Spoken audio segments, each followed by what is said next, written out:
What's going on, everybody? Welcome back in for another episode here. This is the solo group hardcore Ironman series where I am playing all four accounts in a solo group hardcore team. So, yeah, let's jump right into it. Hope everyone's having a wonderful holiday break if it's Thanksgiving where you're at, and stay warm out there. The winter is coming. But yeah, anyway, let's jump right into some very interesting occurrences that have happened since previous videos. Yeah, I actually did one of my greatest, not really greatest feats, but this thing has sort of been lingering over me for a very long time. And that is to enter the wilderness, and finish off a couple of pieces of content that are strictly in the wilderness, and that so part of that is the Mage Arena 2, which is a sort of a mini game where you upgrade your Mage Arena 1 cape. Now, a lot of people know, the god spells Saradomin Strike, Flames of Zamorak, all that, Claws of Guthix. You can get the Mage Arena 1 cape by just entering the Mage Bank area and talking to the NPC. He makes you go through a series of fights with him, which is pretty basic. All you do is you just basically cast like Fire Blast or something and you kill him in like 3 minutes. But he'll give you the ability to cast the spells and get your cape and your staff. Now, there's a Mage Arena 2, the Part 2 extension of it, which this has been in the game forever, but in case anybody's wondering, it it gives a cape which is best in slot. It's been best in slot ever since it came out because gives a 2% magic damage bonus. So the Mage Arena 1 cape only has, I believe, plus 10 magic accuracy, and this cape has plus 15 magic accuracy, so a little bit better there. Magic accuracy, not too crazy. It's useful for things like, Chambers of Zarek or Muspah, where you're doing, you know, you actually have to land your spells, and accuracy is an issue. But it also gives 2% magic damage. Now, the Amulet of the Cult is an amulet that gives 10% magic damage. Now, it's pretty overpowered for what it does. 10% is a massive amount. Honestly, people are considering, like, does this item need nerfed? Is the occult too strong? People say it should be tuned down to 8%. Some people say it should be even lower, like 5 or 6%. But yeah, 2% on the cape and higher accuracy, and just being a best in slot. The Mage Arena 2 cape is definitely something that's very sought after for basically any account, right? Now, it's usually not an issue because you can just enter the wildy, and what you have to do is it gives you a sort of hot and cold orb. It's a little hot cold mini game where you feel it and it tells you if you're closer or further than you last were when you last felt the orb, and it does like 12 damage to you every time. So to consistently keep checking your location where the bosses are going to be, you have to constantly keep just taking damage over and over and over. So I definitely brought a lot of food, such as Sarah brews. I pre-anglered, I pre-stammed, so I had a stam, I had a bunch of brews on me, and I was just running around the wildy trying to locate my bosses. Now I'm in deep wilderness here, so at any moment a PK with a Toxic Staff of the Dead, Serp Helm, full Arams, uh, you know, whatever they have, like DFS, Crystal Shield, and then they have like, Dragon Crossbow with Dragon Bolts, uh, Void Waker for a spec weapon, they could have Claws, whatever the case is, right? If I run into this person, I'm pretty much dead to rights. I mean, I can try to survive, but I'm not very good at that type of thing, right? Like, they'll easily catch me without prayer, or if I'm praying melee, they can, use the Karasi spec, or that's the Void Waker. It's called the Void Waker in this game, but it's essentially like the old Karasi from back in the day with RS2 and what is now RS3. So yeah, it's very very risky to enter the wild on a hardcore because you're always susceptible to just any player. Now, out of the wildy, things are in your control because it's just monsters, it's NPCs that you're dealing with. But in the wilderness, you're really, you're out in the wild. You're really out there just hoping and praying that there's not some like really max gear dude who's like risking ancestral and has a bofo with a crystal armor. Like I've seen people PK with that type of gear with a Void Waker as a spec wep, and man, they could just drop you in seconds. So not only would I just not be able to survive because they could KO me, but even if they didn't KO me right away, I'm in like level 50 wild, so all they have to do is start barraging me. They don't even need to telly block me because I can't just telly right away. I can't just carry my seed pod, which lets you just click it and you'll teleport up to 30 wilderness. Now if you're above 30, so 31, 30, whatever, I'm up in like 40 to 50 wild. I am so far from this teleport line. And by the time I get there, they could, people do things like spellbook swap with their 99 magic cape, and they can teleblock you. Maybe they just have teleblock in regulars as is, so they could TB me. But pretty much, if they have barrage and I'm in 50 wild, there's no way I'm getting to the level 30 line, to telly. I'm most likely going to be running back to like one of those levers that takes you to Artie or um, the one that takes you into the Mage Bank area. So yeah, it's definitely extremely risky, and I managed to accomplish this by so I bonded up my main, okay, and well actually he was already a member from a week ago when I was doing some raids, but I used my main account sort of as like a setup. Now, this didn't really come into effect because I did not actually run into any super well geared PKers. I did see some Scald players with like maybe Mystics, and even that's enough to just completely take you out. Like someone in low gear could easily just spec you out if the RNG is there. But so what I did on my main was I went to the GE and I just started buying, and this is like 5 a.m. in the morning. I did this really, really late in the morning. I bought full infinity robes now. I just searched on the GE infinity top, infinity bottom, infinity hat, uh, and it wasn't like selling even for like 50% over the cost. So I just jacked up the price. I had a fat cash stack. I don't really care about my mains cash anymore. I literally spent like 5 mil on like an infinity hat because it was not selling. This is like 4 a.m. So if you ever want anything to merch, guys, merch the infinity stuff because like that stuff is expensive and people will pay a fortune. Anyway, I bought the full infinity set because my ultimate plan of using my main and sort of following him around on my hardcore is that I was gonna wear an infinity hat, infinity robe top, and infinity robe bottom with some sort of staff and looking like a mage, looking like kind of like a mage PKer, like wearing full robes. Typically, if I were PKing and I saw someone in full infinity, a couple things are going through my mind, right? So not only am I thinking this guy is in literally just like full on mage robes. Like there's no defense stats on those. So an easy DDS spec, whatever your spec weapon is, or your bolts, or your whip, whatever your weaponry is, you're gonna just shred through that. So that's the first thing that I'm thinking of. Second of, I'm thinking of like you never see that in the wild. You see Arims, which is expensive, but it's strong, right? Infinity is like worse than Arims, but like just as expensive. So I'm seeing someone who's clearly like clueless as to like what type of gear they should be using, and they're just using way too expensive of gear. So I'm gonna jump on that person right away because that to me is like free loot. So the ultimate plan was to dress my main up sort of looking like what I would call like a snack, like literally just looking like an absolute feast out there for any PKer. So that if I did run into someone who was fairly geared and they ended up starting to attack me before I could get off like a log out or run away or get a telly off, get down to 30 wild, then hopefully they would just see my main in this infinity set and they would just target him instead.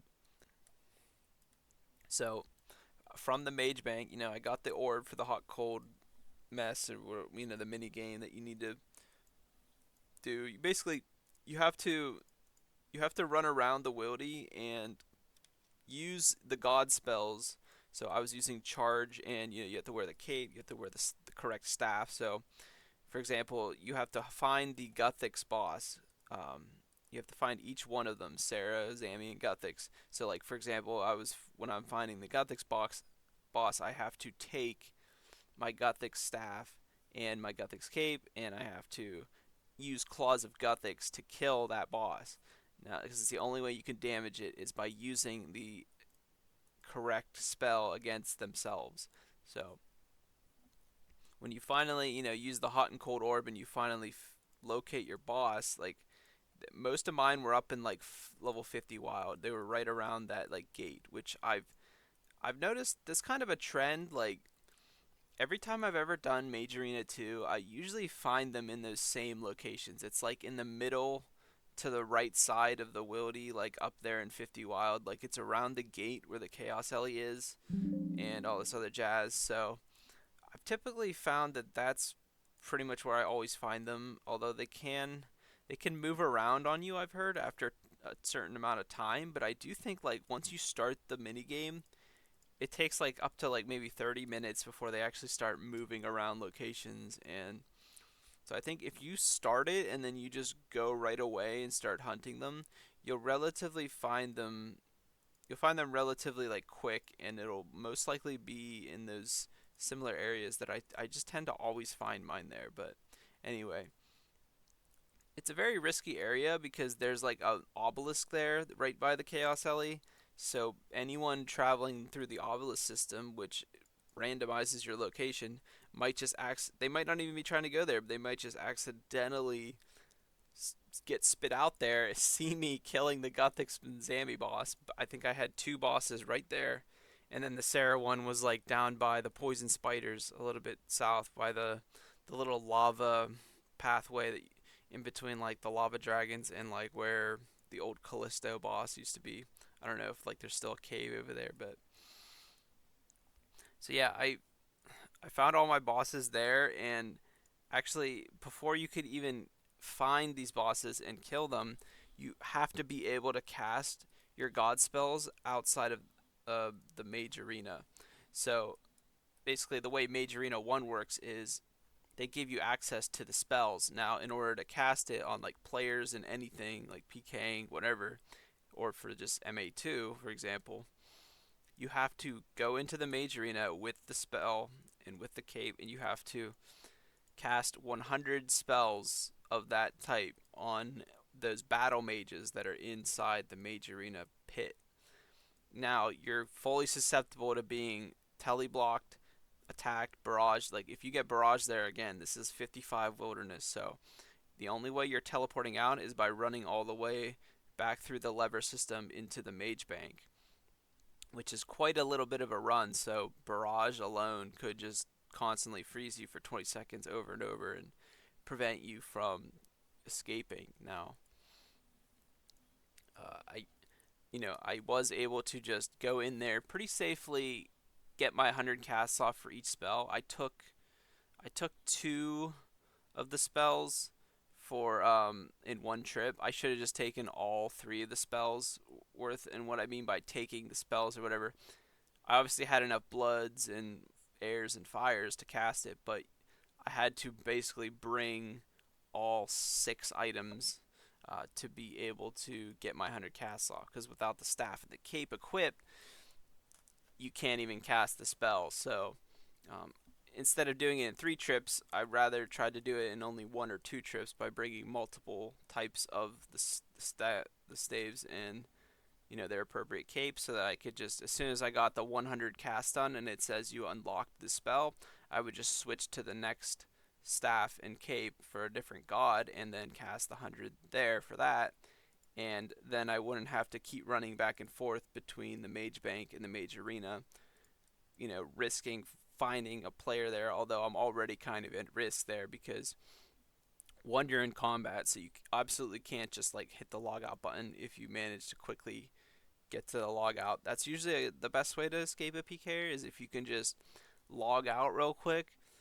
Some people use like that plug-in where like on your, your log out, it'll make it like the giant button of the log out, because when you need to just quick snap to go log out, click, like you just want to go boom boom. You just want to get that log out off ASAP, because if they get any spell on you, offensive or just tele block, then you can no longer log out because you're considered in combat. So, but I'm already casting on these battle mages, so there's no logging out there. I would pretty much have to survive and fully tank a PK or two through my 2.5 minute tele block, or through ice barrage all the way back to the mage arena lever. Or like I said, they could have both. If they start barraging you, and then when you get close, they spellbook swaps that land a TB on you for 2.5 minutes if you're praying mage. So that's a problem. Like,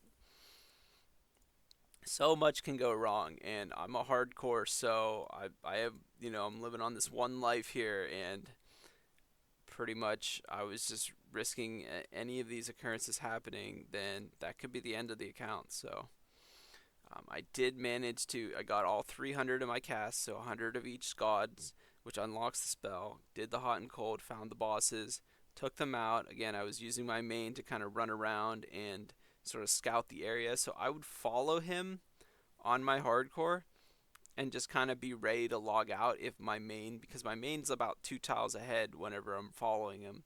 So my main would see the white dot or the PK on the screen first, and with both of them being stammed up and just running in a straight line trying to search for these bosses, I pretty much, nobody could ever catch me, right? So that was one of the safeties, is like if you're running like a direct path to where you need to go, the only way you're going to find someone is from your sides or in front of you usually, because they're coming basically the opposite direction and you run into each other.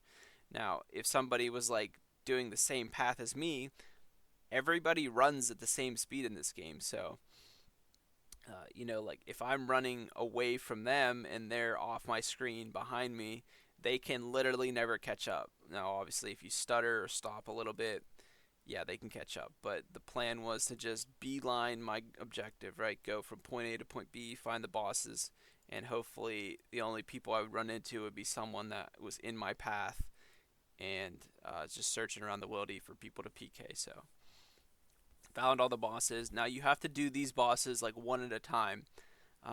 You might be able to do them multiple at a time, but the problem is I'm feeling this orb thing that tells you like a hot cold location, like okay, you're closer, you're further away. So I have to keep feeling it so that it says like, yeah, you're warmer than last time, over and over, and this constantly does like 12 damage to you. So that's like a brew sip every single time I just test it. And I'm constantly testing it because I constantly want to make sure that the direction I'm currently heading, every like little mini map's worth of movement, I want to make sure that I'm still going in the right direction. And if I get off track, it'll say then, okay, you're colder, and I know I need to turn around and start going a different way from when it was last showing warmer. And again, this just constantly deals damage to you. So the supplies you bring, like I'm bringing a stam, I'm bringing like 20 brews, and I have to bring runes for the casts. I have to bring, like an anti-venom just in case a PK gets on me. I have like 5 restores and 20 brews. So, you start digging into your brews, and I'm like, through 5 brews by the time I find the boss, and then the boss does a lot of damage to you. Like, you take a lot, like, they'll constantly hit you for like 10s and 15s throughout the fight, even through your prayer.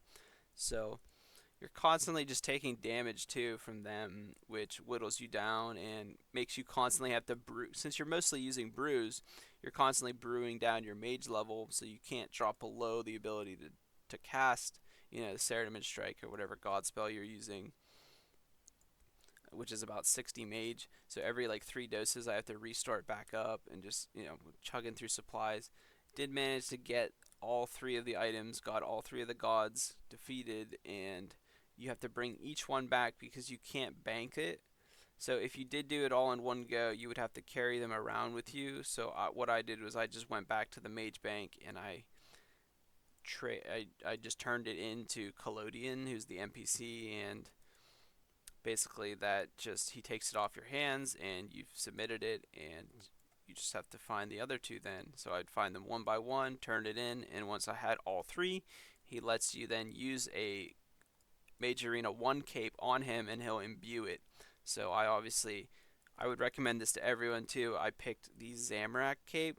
I think Zami is the best god for God Wars dungeon protection by far. I think the other option is obviously Sarah because Gothix doesn't even affect God Wars dungeon. So if you want to imbue a Mage Arena 2 cape and you're like, what's the best cape? Well, first of all, they're literally all three the same stat wise. So it just comes down to being a different god in the God Wars protection sort of theme. Where if you go do Bandos or Zami or Sarah, actually, all three of those, actually, even Arma, if you're ever bringing like barrage spells to barrage the minions after you kill the God Wars boss, the Mage Arena 2 cape could be your Zamorak item that you use to be protected while you do, for example, kill count or just straight up running to the boss room so you don't get pummeled by all the minions like on the way to the boss door. And then as well as it'll have then 2% mage damage and a bunch of accuracy, so that what I would usually do is take like your ancient staff in this cape, so that the ancient staff lets me auto cast blood barrage for when I'm actually killing the God Wars boss and I want to heal back up with blood barrage on minions. And then the ancient staff lets you auto cast, and the Zamorak imbued cape just adds that little bit of oomph, and so it's extra accuracy and damage to maybe make your blood barrages heal a little bit better. And you're also at the same time knocking out two birds with one stone by having it as your God Wars item, like a Zamorak item, where typically you won't want to bring like a Zamorak robe top because you're gonna want to wear like Carol's or like Barrow's armor. You're gonna want to wear like a tank armor or like a big like dragonhide body like piece. You're not gonna want to bring a robe top. So yeah, you could bring a Zamorak robe top or whatever, which is cheap, and you could just drop it after you used it for the God Wars protection, but then it's not really helping you as well. So I think the Zami imbued cape is just the better idea because it'll double up as a Zami item needed for protection as well as give you like actual good stats that you can use, for example, blood barraging back health. So yeah, definitely pick the Zami cape or the Sarah cape if you really truly like that for fashion. If you pick the Guthix cape, that's just fashionscape and you're losing a little bit of utility, but again, not the biggest deal. I've rarely found this in effect. I think this is mostly important if you're an Ironman, because if you're a main, it's probably not as big of a deal because you're most likely not like soloing Zami and stuff, and even if you do, you're probably doing some crazy like twisted bow method. So yeah, so I managed to do so at the very beginning of this video. I've been rambling on, geez. Um, I mentioned that I did finished all of my wilderness feats that they've been just lingering over my head. So that was one of them, the Mage Arena 2. Now with this Best in Slop cape, I can use this at raids, and I'm glad to have that out of the way. But I wasn't quite out of the water yet, so I also had to do for this quest called Secrets of the North, which unlocks the ability to fight Muspah, which unlocks the ability to saturate the imbued heart, which I explained I've gotten one in previous videos. So I want to do some Muspah to start acquiring Ancient Essence, which lets you saturate your imbued heart to the saturated heart, and it gives a way stronger magic boost as well as has the divine potion effect where your stat does not drop over time. It doesn't like dwindle down by one every 60 seconds. It just stays at max level and then immediately falls off after the 7 minutes. But then the heart is ready to be used again. So you could just basically permanently just stay at this high magic boost with the saturated heart. It's so much better than the regular one. So to do that, you have to fight a lot of Muspah. And Muspah can only be fought if you've completed Secrets of the North. Now, Secrets of the North itself and its quest requirements do not have anything to do with the wilderness, but it has a sub requirement of a mini quest called the General Shadow. And the General Shadow, again, also not in the wildy, but it does require you to have ghostly robes, which means you have to do this other sub mini quest. These are both mini quests. It's called the Curse of the Empty Lord, and that's where you go around after you've completed Desert Treasure. You use the Ring of Visibility and a Ghost Speak Ammy to go around the game, and there's three different paths.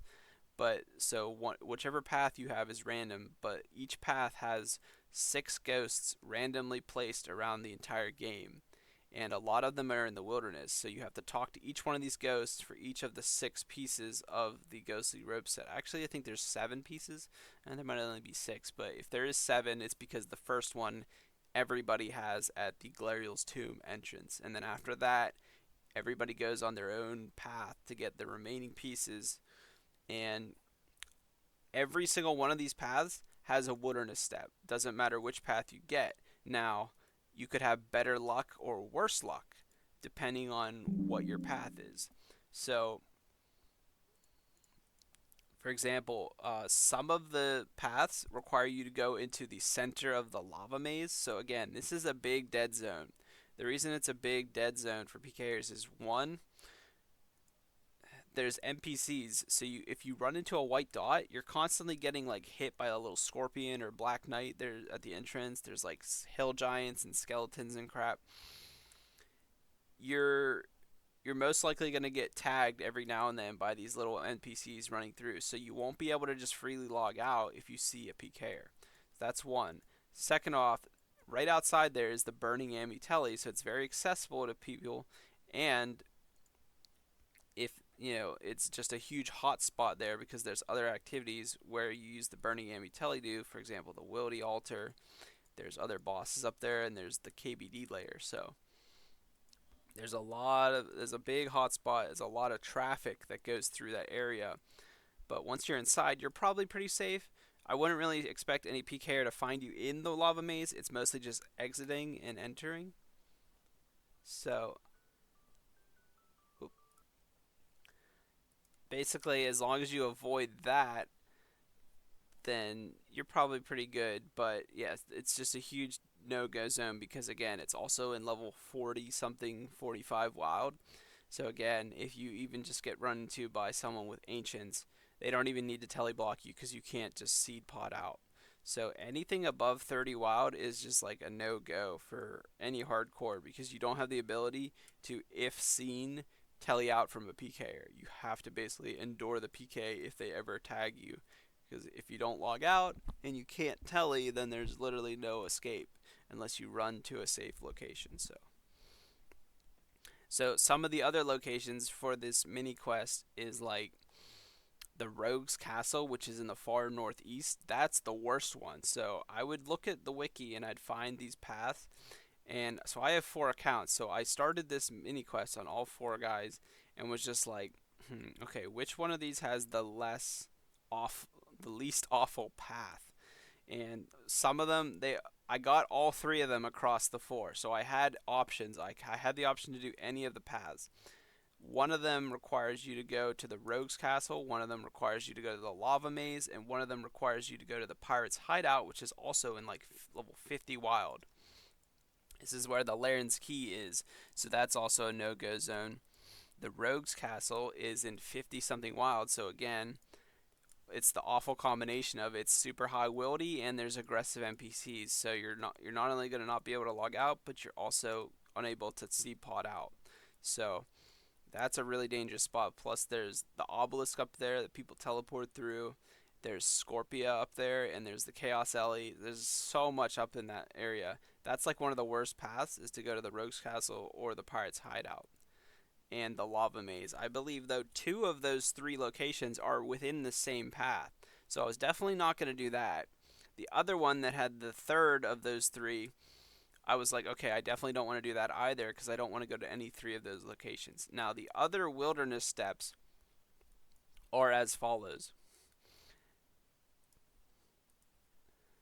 One of them is it's the Edgeville Wilderness Dungeon, which only goes up to like level 10 Wildy, which it's not very far. It's not very many people can attack you, but it's still the wilderness. There's a ton of NPCs, so you're never gonna be able to log out. And it's in the Earth Warriors area, so There's little Earth Warriors underneath in the Edgeville Wilderness section of their dungeon, and so that would be a safe location. But that step is included into a it's in one of the bad paths, one of the paths with all those deep wildy steps. So I didn't want to do that either. I chose the what I consider to be probably the smartest and safest path, which is one where there's two wildy steps in it, but these wildy steps are lower in the wildy, so they're 30 or less, so meaning I could just see pot out, and they're fairly easy to get to. One of them is they're actually both graveyards, so it's the Graveyard of Shadows and the Forgotten Cemetery. So one of them is right next to Ferox Enclave. You can literally see it within sight. So I just had to run out and make out of the barrier, made sure there was no one there, and run up, talk to the ghost. This is like level 20 wild, so I can just seed pod out if I see anyone. There is one of the wildy bosses there. I don't know if it's like Calvarion or something, but so there is a lot of traffic that goes around there. Plus, it's right outside the Ferox Enclave, so anyone could be lingering around. But I did just run there real quick, talk to the ghost, and get out. And then the other step was at the Rogues.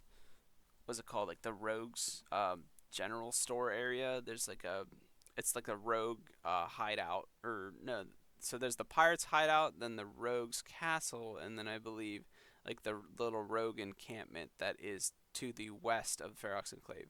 This is like level 25 to 30 wild, so you can still seed pod out, and but it's actually not very trafficked. There's not a whole lot to do in that area besides straight up like try to PK. So didn't see anyone going there, and got lucky. No one was at the other Graveyard of Shadows. So I chose the one. I had one account that had this path. Now, obviously, I could have gotten extremely unlucky because once you make your account in RuneScape, you are assigned one of these paths, like basically at birth. So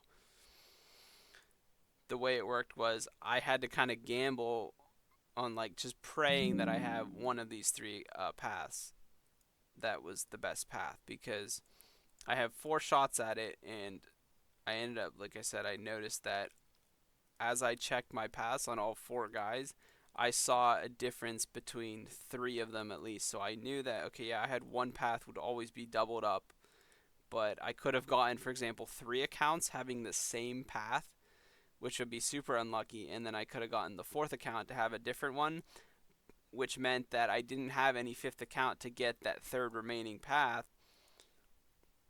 meaning that I basically wouldn't have the ability to then choose because I only had two of the three paths. And if that one path that I didn't have access to was that good path that I chose, then I would have had to do one of the much more risky pathways, which was going into level 50 plus wild. Anyway, this was all going through my head, and I'm just like, okay, I just need to get this safer path. And I did. I had all three options, so I chose which account. It was actually the number 4 account that I sort of assign. I kind of number my accounts in my head like 1, 2, 3, 4. So it's actually the fourth account that had this path, and I went through it. I talked to the ghosts. I got my ghostly pieces, and once I was done with these wildy steps, it was pretty smooth sailing. I was able to then use the ghostly robes to complete the General Shadows mini quest, which is like really short and it's pretty pointless of a mini quest, but it's needed for then Secrets of the North. And then now with Secrets of the North done, I have access to doing Muspah as a boss, which unlocks the Ancient Essence. There's also cool stuff like the Venator shards to make the Venator bow if I end up grinding out that boss. But right now I'm just focused on every kill you get hundreds or even 1,000 essence, and this essence can be then used to saturate your imbued heart, which is one of my big goals at the moment. So got that done. Got my Major Arena 2 cape done. Well, I didn't saturate the heart yet. I say I got it done. I got the ability to finish Secrets of the North. I have the ability to fight Muspah now. I did the quest all the way up to Muspah, but right now I'm just sort of training range. That's actually why I'll kind of zoom in here. Um, Doing greater demons here in, so obviously you're like, oh, why are you ranging in like a proselyte top?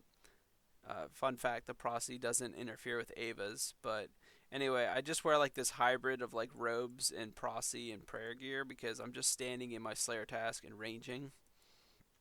Um, Pretty much my plan right now is to train range through Slayer. Now I could just crab it, and I was doing that, but one of my clanmates was like, "Hey, you should train Slayer through, or you should train range through Slayer."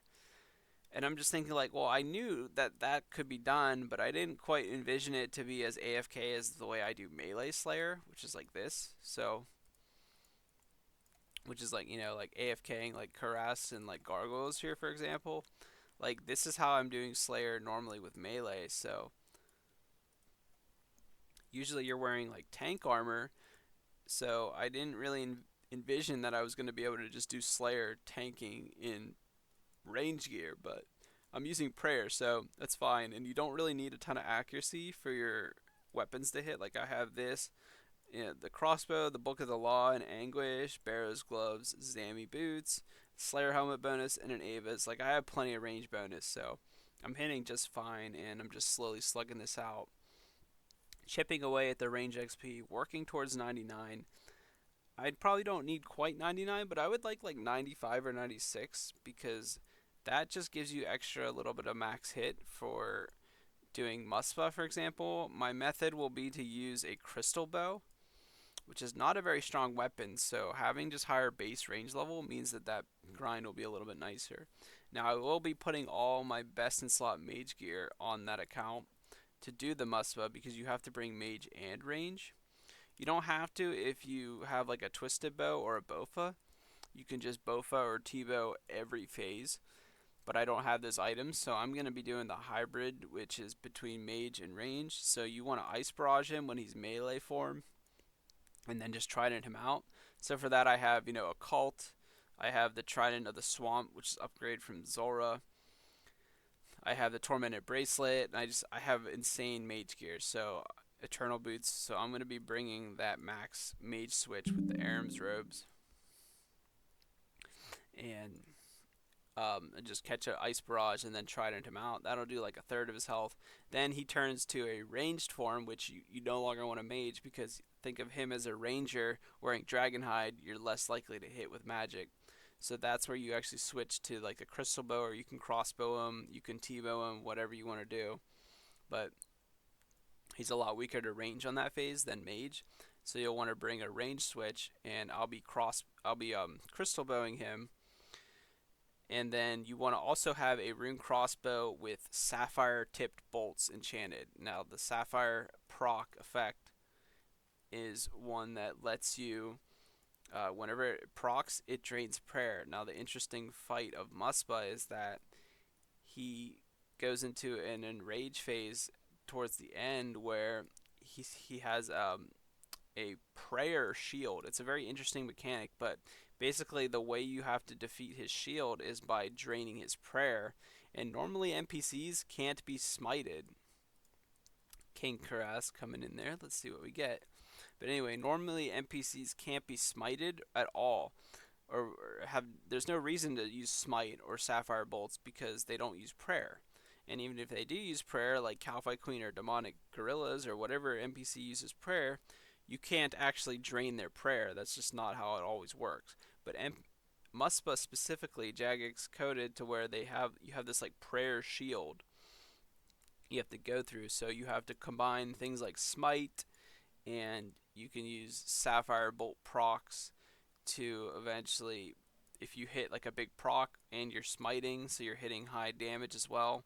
Smite will do 1/4 of your damage you hit to their prayer shield. So you have to basically dwindle down his prayer shield or whatever by using things like smite and the sapphire bolts. And so you will need the rune crossbow with those bolt switches. But because sapphire bolts can only be tipped on mithril, nothing. What? I literally got no loot. That's funny. Anyway, because sapphire bolts can only be tipped onto, I think, mithril and dragon bolts. I don't have access to dragon bolts.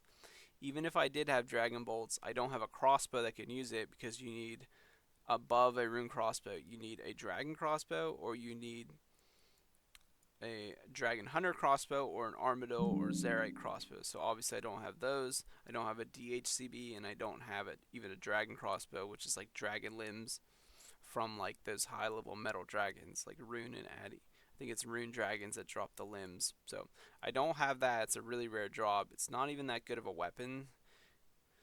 And I don't have the bolts. I don't have a way to sustain getting the bolts. So realistically, that's just not an option for me. I have to use these mithril sapphire tip bolts. So doing that, I would either need to bring like ruby bolts E with the adamant base on them, or like diamond E bolts, which is a better range bolt switch than the sapphire bolts. So basically, what I'm getting at is you don't want to just camp the sapphire bolts for the Muspah kill because it's really really poor DPS. You only use that for this smiting phase where you're smiting him and trying to drain his prayer shield. So I would bring that. So I just figured, well, instead of doing that, I'm just gonna bring the crystal bow because crystal bow has comparable DPS to even something as good as ruby bolts, and it won't damage me when I proc the ruby bolt effect like ruby bolts would. And Muspah has a weird phase in the middle of the fight where he does like a vanishing effect. He just teleports around constantly to different locations every single game tick. It's really annoying to try and click him in this phase. So what you want to do is you want to just get a click off on him once to be able to attack him, and then your character will just be guided around shooting at him. Now, that's all fine and dandy, but the problem is there's a ton of little orbs and stuff that are traveling through the screen, through the floor, that are basically going to hit you for a ton of damage over and over. So if you get dragged around with a short range weapon like a blowpipe or a crossbow, then you'll get dragged into all these orbs. But there's safer locations in the corners of the room that allow you to just stand there and shoot the boss and avoid all of the orbs by default. But you don't have the ability to attack him from this safe location if your weapon is short range like a crossbow. So I will be taking a crystal bow simply for the fact that, well, the DPS is comparable, but it's going to make this phase specifically so much nicer because I'll just stand in a safe spot for that phase and then just let the crystal bows long at like very long range, um, distance and reach. I'll let that just carry me through that phase because it can target him from any of the locations he teleports to with ease because it's such a long range wep. So yeah, I'm totally fine with just doing that. That's my plan to kind of get Muspah done, and then like I said, have a crossbow with the sapphire bolts to drain his prayer at the end. And yeah, hopefully I can slug out some Muspah kills with ease with that gear setup. I have really strong mage, so I'm glad that my mage gear should do a lot of the carrying, and then just crystal bow, whatever range part I need, stay high health, and avoid his like changing mage and range attack that he does. The range attack you want to always just have pray range on because you can't react. Once he does the attack animation, that one is calculated, so you have to already be preemptively praying range. The mage attack, however, since you have to preemptively pray range, the mage attack would always hit you. But unlike the range attack, the mage attack is delayed after you see his animation. So it gives you about like 2 or 3 game ticks to then switch to pray mage. So you can easily take very, very low damage from all of his auto attacks if you properly pray against them, which would be you switching between you camp range and then you switch to pray mage whenever he does the mage animation because you are able to react to it. And yeah, we should be able to just get through the get through like the Muspah kills as intended there. All according to the plan. I did this mini quest in the Wildy on a specific account to be able to do this, and yeah, alongside that, I got the other wilderness content that I wanted to do on my main guy. I got the Major Arena 2 cape, so I permanently now have this Major Arena 2 cape for wilderness, or sorry, not wilderness, but like raiding content. So anywhere in the game that I want to use mage is going to be just a best in slot, and I'm super glad because I was doing Zulrah with just the Mage Arena 1 cape on my Zulrah account, and it's fine. I mean, it does just fine. It just doesn't have that 2% mage damage and a little bit less accuracy, so it's just a little bit worse. But, that's fine. I'm totally fine with doing that, but I always, in the back of my mind, just was like, "Ah, I just want to go get this best in slot cape upgrade because uh, rather than just forever using the MA1 cape, which is pretty garbage in comparison, I would just rather have that best in slot for the remainder of these days on these accounts. So that's really relieving to finally have this accomplishment done. And I now have Muspah done by doing the Curse of the Empty Lord in the Wildy. So I'm set. I completed all my wilderness goals, and that was the main focus of over the last week or so, was to just get these things out of the way and no longer need to like linger in the back of my mind here having this wilderness task and stuff that needs done. So huge weight off my shoulders there. Um, but yeah, other than that, like I'm pretty much just slaying to 99 stats. I'm obviously 99 Slayer itself, but I'm mostly interested in the combat XP.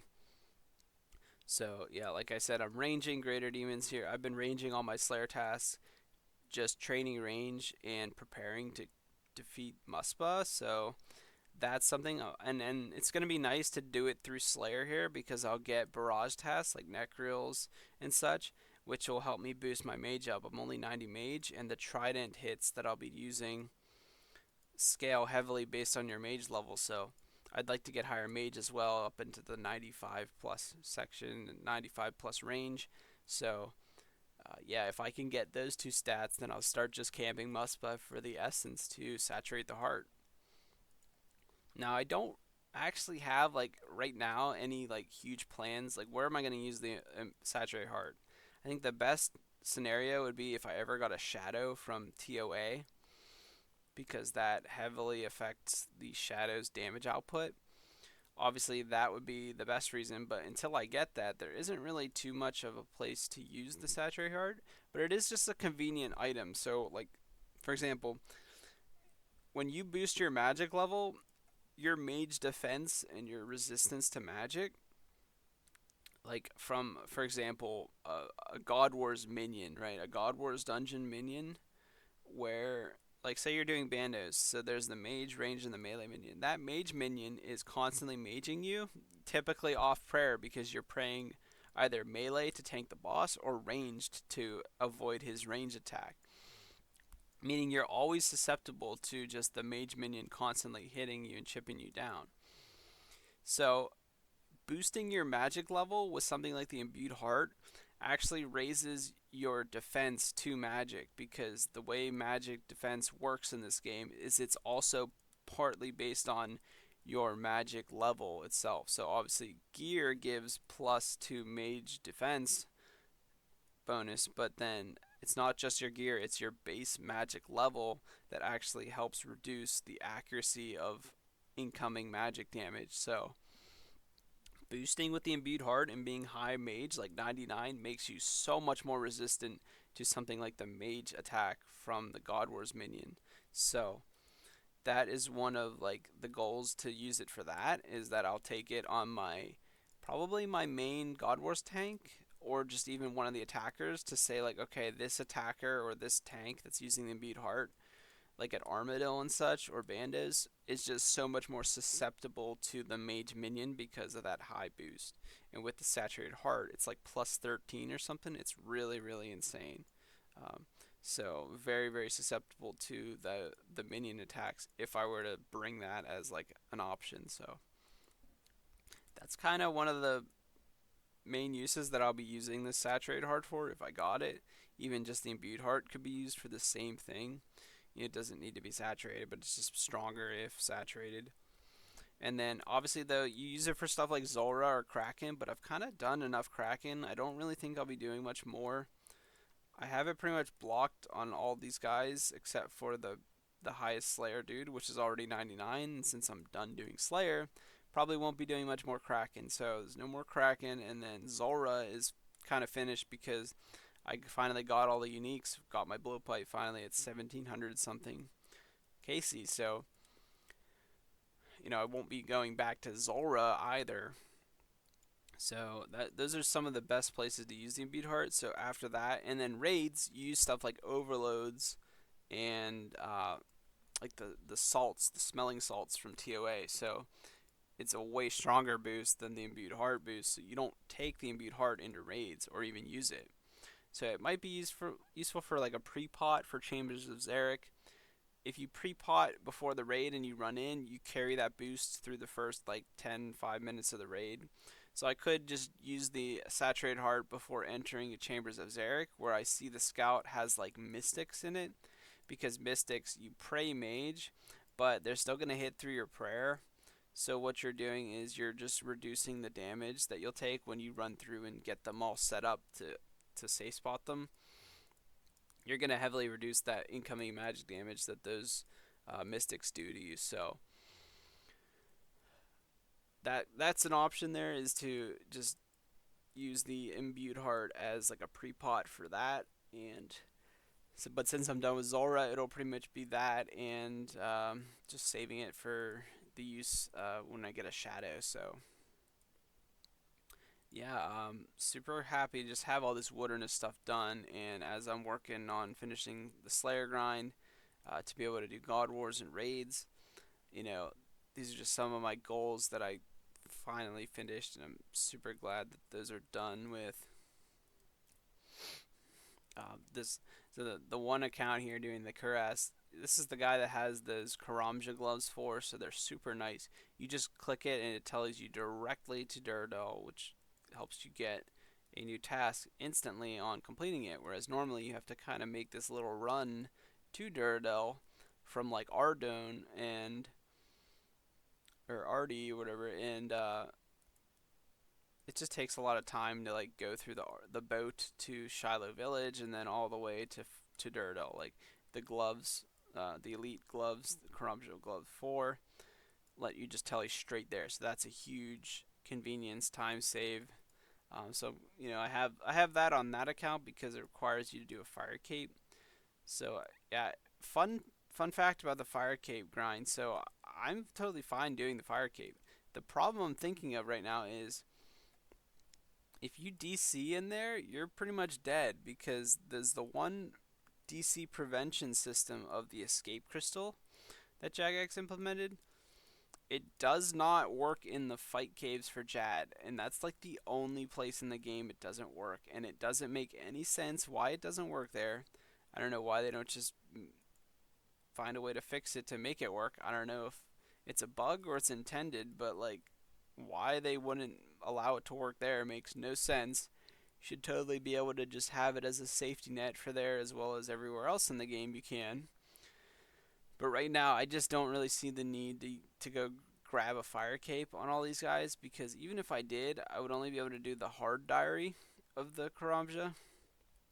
The elite step for Karamja requires you to have the fire cape.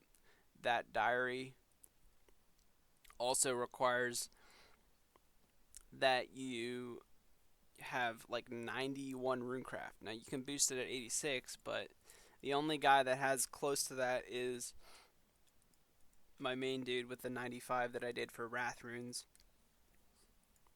So I'm not going to be grinding out 91 or 86 runecraft just to boost for that, because it's also going to require a bunch of other steps. So not really worried about that. It's also like high Herbler, like 80 something, and yeah, there's just a lot of other recs for Elite Diaries to where I'm not gonna go for those gloves, even though they're convenient for Slayer. It's just not like super necessary right now. So yeah, that's kind of like what's been happening. Explain all this wildy content that I finished, and I'm just chugging away at Slayer, padding the stats up to 96 defense here. So I'm just training defense on my main rating account. I want 99 defense and 99 attack, obviously, but once I'm 99 defense, I can start to work on like combat achievements, because right now, I don't want to do like Serb and Sire without the Ring of Life on. I really want that, because That's like an extra safety net if I don't have the teleport crystal, the escape crystal proc. And if you wear the fire cape in the Ring of Life, it's only +4 strength bonus. But if I wear again, I've explained this before, the defense cape trimmed plus, which is the Ring of Life effect, plus the Berserker Ring Eye, it's higher. It's way more strength. It's 8 strength for that combo, and you still have a bunch of good stats from the cape. The trimmed skill cape or the defense cape has decent stats. It doesn't have any strength bonus, but you get 8 from the Berserker Ring. So it's just a better combo than like the Fire Cape Ring of Life, since the Ring of Life has no stats. So I'm waiting till 99 defense, and then I'll probably do what's it, Serb and Sire for the combat achievements. There's also some combat achievements for it's what, the thermonuclear smoke devil. So I'll finish those, and I'll work on the gargoyle boss combat achievements. Now having a blowpipe, that's going to be a breeze, because a lot of your DPS there comes down to your ranged weapons. So I'll just blowpipe with the amethyst darts, and have a good melee setup with like a tent whip. So yeah, easily should be able to start working on those combat achievements once I finally finish this 99 defense. And then all the while, I'm just slowly racking up XP on the other accounts. So the dude that finished Slayer 99 here is just doing cooking, so I'm just kind of parking him on the skilling duty for now. It's not even that I need all these Karambons and stuff, but I just want to start working towards 99s. And having high cooking and fishing will allow me to fish the Zulrah scales through sacred eels and have a better scale rate from them. So you cut them down with a knife, and there's 3 tiers of cooking level that you can have to get more scales per. So you could have the lower tier, which gives you an average of 5 each, the middle, which is 6 each, and the high tier, which is 7 each. So based on your cooking level, how high your cooking level is, you're in one of those brackets. And I want to get to the maximum bracket where I get, on average, it's like, I think like 7 or 8 scales each, instead of like 5 or 6 at the lower tiers. So I figured I might as well just cook a bunch of Karambon, get like close to 99 cooking, to where the Zulrah scales that I get from these sacred eels is like the most out of it. Because you fish them kind of slow, it would be nice to AFK them out as like an alt account thing to start stacking scales. Since now I have a blowpipe, I'm gonna need all these scales. I've been chewing through them just using the blowpipe for Slayer and other things. So I will run out of scales eventually. I need that supply incoming. So that's kind of the goal for him, and the other 3 just chugging through the Slayer gains. So finishing maxing combats here, got 99 strength finished on pretty much all the counts. So now I'm just training with the whip on defense, or whatever, leaf bladed axe, whatever weapon I'm using. I'm training defense and attack now. So I'm prioritizing defense so that I can get that to 99, and then switch over from my like Artie cape or my fire cape. I'll switch to the defense cape trimmed and this Berserker Ring Eye, because that's just, like I've explained, it's a higher strength bonus overall in terms of gear combos. So yeah, those are the goals right now. So yeah, stay tuned for more videos. I'm gonna go ahead and wrap this one up here, but yeah, drop a subscribe to the YouTube if you enjoy the content, and if you're interested to find out what happens next, because we have some pretty juicy content coming up. It's gonna be raiding, God Wars, Muspah, and all that other stuff. There's gonna be combat achievements through like Slayer bosses, which is no walk in the park, because Serb and Abyssal Sire are definitely very, very dangerous. So yeah, thanks everyone for watching, and I will catch you on the next one.